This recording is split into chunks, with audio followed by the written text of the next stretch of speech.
कथारे अच्छी आमे ओडिया भारी बढ़िया। तो आज पखाल दिवसर आम ओडिशावासी मानक अनेक अनेक शुभेच्छा और शुभकामना जनाऊँगी। तो आज पखाल दिवस रे सब ये सब रेसिपी आज तैयारी करी। तो देखु आउ रेसिपी केमिति लागिला निहाती जनइबे कमेंट माध्यम रे। तो चलतु स्टार्ट करवा आज recipe. Hello hi friends, Meenu kitchen channel को आपण मानक स्वागत। प्रथमे मो माछर रेसिपी करछि। माछ को मु एमती गोटे एमती दुईटी बड़ साइज माने मीडियम साइज रो मो माछ नेछि। ताको एबेला टाइप रो टिके मझुर मझुर टिके कटिंग कर देछि। कटिंग कला परे ताको मैरिनेशन करबी। तो 2 चम्मच भलिया मु हळदी गुंड नेछि आ गोटे चम्मच लूण नेछि। आपण स्वाद अनुसार लूण नेबे। तापरे मु फाळे लेंबू ता देर चिपुड़ देली। तो चिपुड़ी किना ताकू भल भाव में गोले देवी। गोले किना ताकू मैरिनेशन करना छाड़ी 10 मिनट पाखापाखि मु मैरिनेशन करना ताकू छाड़ी देइथिली। तो मैरिनेशन कले टिके माछ फ्राए करने भल भल भी लगे आउ लेंबूर वासना टिके भल हुए। तो देखो मोर एपट्रे माछर मैरिनेशन हो जाइए 10 मिनट हो जाइए। तो तापरे मु किसी लंका गुंड नहीं। तो आपण लंका गुंड कम बेसी भी राग करि पारंते। तो मधिया टिके राग पाई लंका गुंड 2 चम्मच भलिया लंका गुंड नहीं। आ गोटे चम्मच रो मु चिकन मसला नहीं। चिकन मसला नेले टिके भल बास्ना भी हुए, ता सहित टेस्ट भी भल लगे।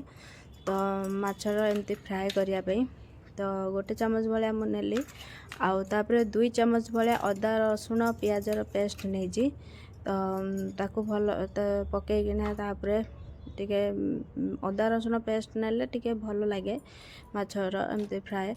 आउ गोटे चम्मच भलिया मु कॉर्नफ्लोर नेली। आ गोटे चम्मच भलिया मु बेसन नहीं। आपण बेसन जगह चाउल गुंड भी नहीं पारे क्रिस्पीनेस पाई। तो मो पाखे चाउल गुंड नथिला, मु बेसन नहीं जाइए। तो ताकू भल भाव में सब पकेला परे जो धनिया आउ जीरार मु गोटे चम्मच गुंड करकिना रखती गोटे चम्मच भाया नहीं। तो ता देहरे पकेली आउ सोरिष तेल किछि पकेकिना ताकू भल भाव में गोले देबे। जेमती माछ भितर सब मसला टिके गले टिके भल भी लगे। तो मसला को एमती टाइप रो गोलेबे जमती भीतर सब मसला पशिबो सेमती टाइप रो ताकू टिके भल भाव में गोले देबे भल से। तो गोलेले एमती माछ भी फ्राए करे। आपण चाहिले भी जेकोसी भी माछ को भी एमती टाइप रो भी फ्राए करिबा। बेसी बड़ साइज रो माछ आनिबे, मीडियम साइज रो टिके कले माछ आनले टिके फ्राए करिया पे सुविधा हुए।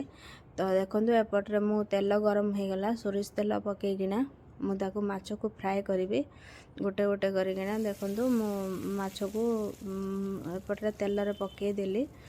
तो पकेकिना ताकू टिके फ्राए करिबी। टिके हल्का ब्राउन कलर हैला पर्यंत आपण ताकू फ्राए करिवे। जेमती माछ भीतर अंश गुड़ा जेमती सिजिबो से बड़ा टाइप रो ताकू टिके फ्राए करिवे। तो एपटे देखंतु 10 मिनट भलिया मु ताकू तेल रे पकेकिना छाड़ देइथिली तो सिजिया पई। तो एपटरे मु उल्टौजी। तो हल्का ब्राउन कलर हैला पर्यंत आपण ताकू फ्राए करिवे भल भाव में। जेमती माछर भीतर अंश जेमती टिके सिजिबो सेते पर्यंत फ्राए करिवे।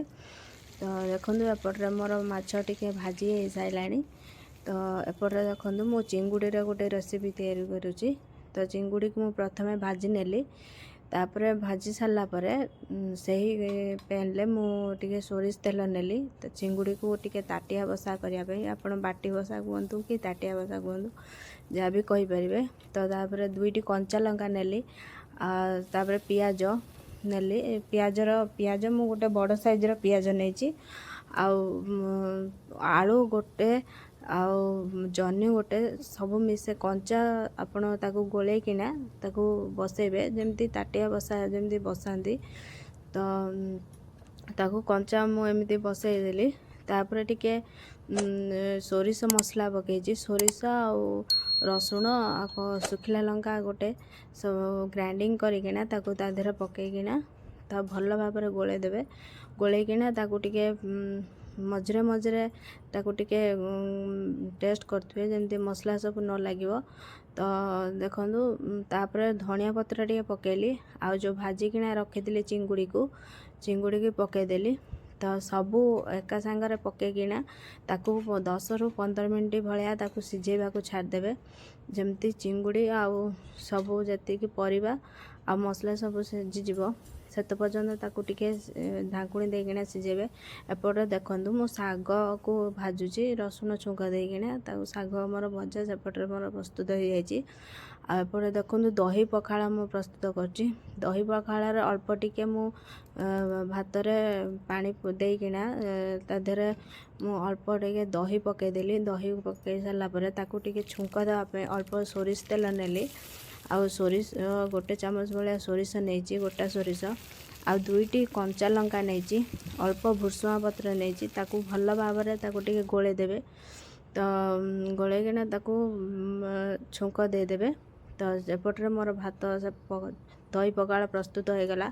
आ एपटे देखंतु मोर चिंगुड़ी जो रेसिपीटा तो एपटे भी मोर प्रस्तुत हो जाइए सबू परिबा और चिंगुड़ी एपटे मोर प्रस्तुत हो गला। तो देखंतु मोर एटी दही पखाळ प्रस्तुत हो जाइए आउ ता सांग को माछ भजा आउ आलूर चकटा आउ साग भजा आउ चिंगुड़ीर ताटिया बसा। तो भिडियोटी केमिति लागला निहाती लाइक करेंगे शेयर करेंगे सांग मानक सहित सब्सक्राइब भी करदेबे। रहिली जय जगन्नाथ बाय बाय।